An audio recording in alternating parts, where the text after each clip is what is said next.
righty. Thank you. It is a pleasure to be here. I am Judd Antin from Yahoo Research, and I'm pleased to give you this short talk titled, Online Collaboration is Changing the World, but actually we don't know much about what really motivates people to collaborate online, even though we think we do, so our incentive systems are pretty bad and we can do better. I don't have to give this group a primer on online collaboration. It's powerful, it's changing the world, and we would love to motivate people to do more and to satisfy themselves more. There are decades and decades of research about motivation in a variety of fields, and yet today's incentive systems are based on some very simplistic models of motivation.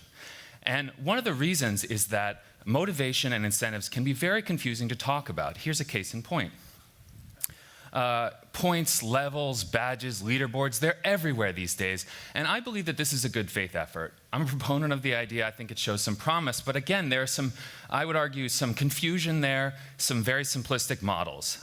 Let's just look, for example, at badges. There is nothing inherently motivating about a badge. If a badge is motivational, that motivation comes from an underlying social psychological process, like goal seeking or mastery seeking, like social approval or group identification or self-efficacy. So those are the things that I work on. I work on identifying the underlying social psychology of online motivation and how to design better, smarter incentive systems. So I want to give you just 3 quick takeaways. Number 1. People don't usually get paid for online collaboration, but nobody works for free. There are valuable rewards there, and what they are good feelings.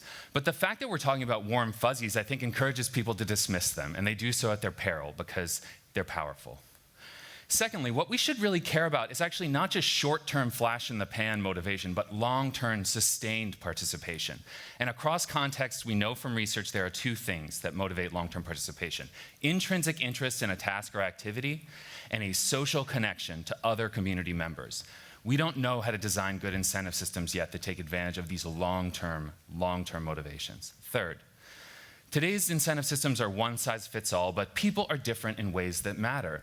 Some people are more self-interested and others are more pro-social. Some people seek social status and others actively avoid it. Some people are motivated by ideology and others by social approval, and yet we design incentive systems that treat everyone the same.